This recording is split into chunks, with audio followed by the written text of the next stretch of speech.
Bon les amis, il y a 10 minutes j'ai reçu une vidéo assez cool, du coup j'ai pris mon bike, je suis parti du taf hyper vite pour visionner cette vidéo ici en direct avec vous. Les gens qui prennent le temps d'envoyer des trucs méritent que je leur réponde tout simplement.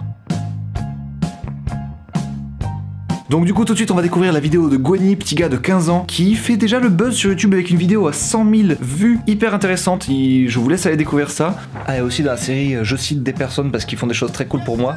J'aimerais citer Nini, voilà Nini, qui m'a fait ce dessin hyper drôle basé sur une de mes photos Instagram et cette fameuse photo où je déconne pas mal avec un canard. Voilà donc Nini, vraiment trop cool ton dessin, je le kiffe, je vais l'encadrer, l'accrocher quelque part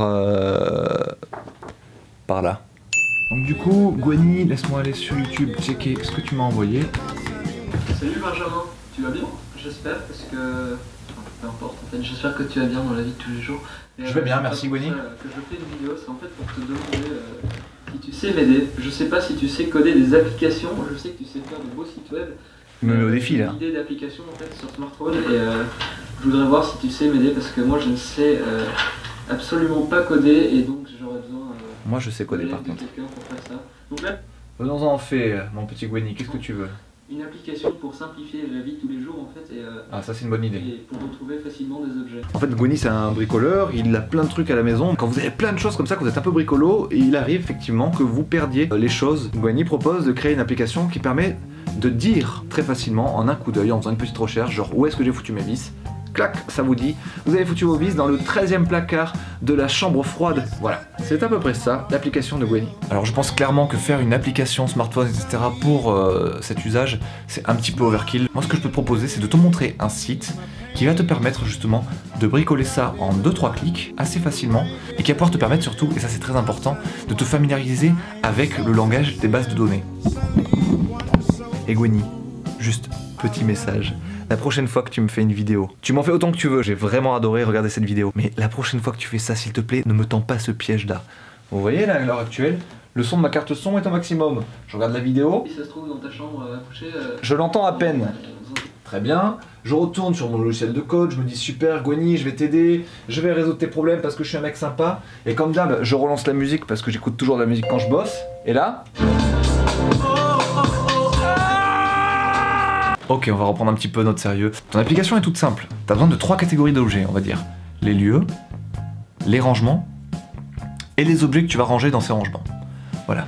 Donc tu vas créer 3 catégories, 3 tables, on va appeler ça, dans lesquelles tu vas mettre ta collection de lieux, ta collection de rangements, ta collection d'objets. Et après, ce qui va être très intéressant, c'est de faire des liens entre ces 3 catégories.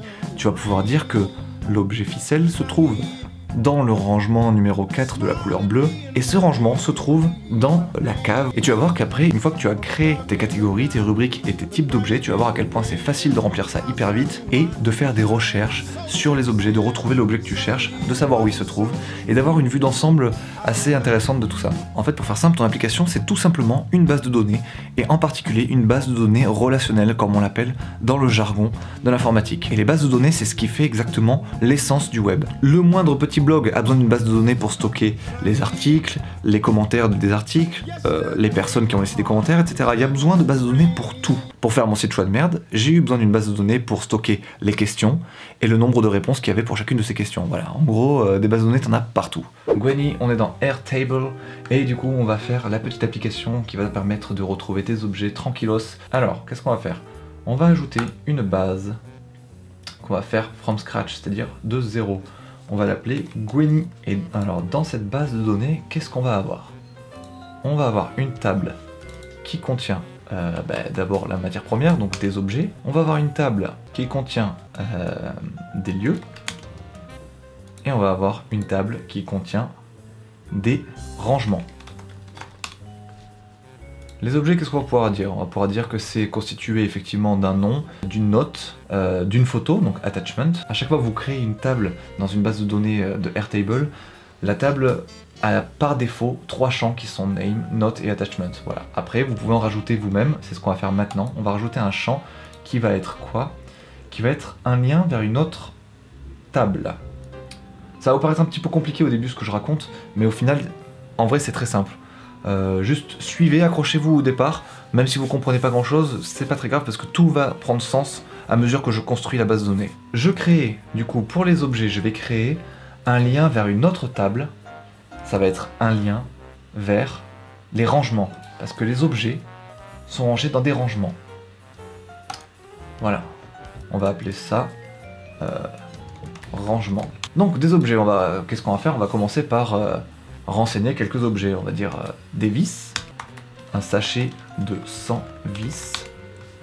On va mettre une petite photo, histoire que ça parle un peu à tout le monde. Des vis, voilà. Et tout à l'heure, on viendra préciser dans quel rangement ça se situe. Pour le moment, on va juste se contenter de rentrer d'autres objets. Vous avez quoi d'autre? Voilà, si vous voulez savoir où vous avez rangé votre chien, assez mignon. Petite photo du chien, hein. Et enfin, allez, on va mettre un dernier objet, un kebab. Où est-ce que vous avez rangé votre kebab? Description, salade tomate oignon, bien sûr. Petite photo, photo de kebab, c'est parti. Voilà. Donc là, déjà rien qu'à partir de là, on peut visionner notre collection d'objets et c'est assez cool. Regardez, je clique là sur Grid View et je lui dis j'aimerais visualiser ça sous forme de galerie.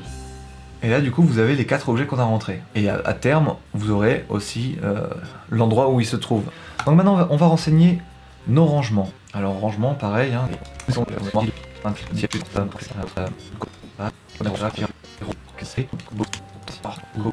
C'est passionnant, non? Et enfin le lieu, on va mettre plusieurs lieux, on va mettre la cave, le grenier, le salon, et on sera bien. On va mettre une petite photo pour illustrer ça. Ce qu'il faut pas oublier, c'est justement de préciser que nos rangements se trouvent dans un lieu. En fait, dans rangement, je vais créer un lien vers la table lieu. Donc link to another record, lieu, voilà. Et c'est là que la magie va commencer à opérer.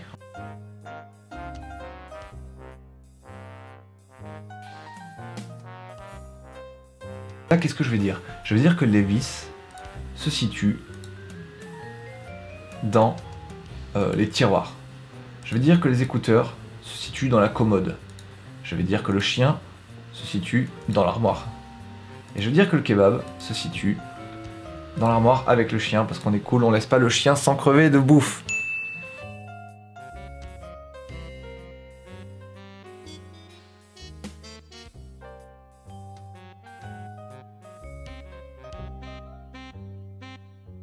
On va dire où se situent les rangements. Donc les rangements, l'armoire elle se situe bien entendu au salon, la commode se situe au grenier, et le tiroir se situe dans la cave. Voilà. On retrouve du coup nos objets que vous voyez là. On les retrouve sous forme de cards et on voit où est-ce qu'ils sont rangés. Là, on voit qu'ils sont rangés dans l'armoire qui se trouve au salon. Et donc je pense que du coup ça répond à ton problème, mon cher Gwenny, si je ne m'abuse, parce que maintenant ici tu peux faire une recherche, me semble-t-il. Tu vas ajouter un filtre, where name contains, par exemple vis. Boum, ça nous affiche que les vis. Ou alors tu peux faire plein d'autres filtres différents et par exemple tu peux faire un truc encore un peu plus puissant. On va dire que where notes contient mignon. Par exemple, il y a ton chien qui a le mot mignon dans sa description, donc du coup ça te fait remonter ton chien. Voilà, et du coup, ben voilà, maintenant tu as une base de données relationnelle, donc tu peux faire exactement ce que tu veux avec tout ça. Tu peux ajouter plein de lieux, tu peux ajouter plein de rangements qui vont après être mis dans des lieux, et tu peux ajouter plein d'objets en fait. Donc en soi, en 2-3 clics, tu vois, tu as fabriqué l'application que tu voulais faire et qui allait te coûter beaucoup d'argent auprès d'un développeur un peu nul. Surtout que Airtable, cette application là, tu l'as aussi sur téléphone. Bon, tu vois, Gwenny, de temps en temps, pas besoin de chercher la lune. Hein. Si t'as vraiment besoin d'un truc fonctionnel, t'as des solutions assez cool qui existent sur le web, très simples à mettre en place, comme celle que je viens de te montrer, la Airtable, qui te permettent de réaliser exactement ce que tu veux très rapidement. Moi, je gère à peu près tous mes sites là-dessus. Je connais aussi des gens qui se servent de Airtable pour tout le scénario de leur jeu vidéo, gérer les personnages, les lieux, les scénarios, les niveaux, tout ça, enfin... Sur Airtable, vous pouvez faire énormément de choses, et aussi, je connais d'autres personnes qui gèrent carrément toute leur société avec ça, et c'est puissant, c'est très puissant. Je t'ai montré un petit peu la partie émergée de l'iceberg, j'ai été un petit peu vite, parce que je suis pas là pour faire un méga gros tuto, je vous assure, le truc est hyper simple à prendre en main. Vous allez dessus, vous vous baladez un peu 10-15 minutes, et ce que je viens de faire là, vous arrivez à le faire au bout de 10-15 minutes, je vous assure, c'est vraiment très facile. Donc voilà, c'était juste pour vous montrer que cet outil existe, qu'il est là, il vous tend les bras, il est gratuit, donc foncez quoi. Si vous avez des idées d'application, si vous avez des idées de bases de données comme ça, foncez, soyez des pros, soyez forts, je vous aime. Et dites-moi si ce petit format un peu, pas tuto, mais découverte technique vous a plu. Je pourrais en faire d'autres éventuellement si je vois qu'avec ça je fais le buzz, alors qu'avec mes vlogs je fais pas du tout le buzz. Moi au bout d'un moment, c'est très simple, hein. Je vais là où se trouve le pognon, hein.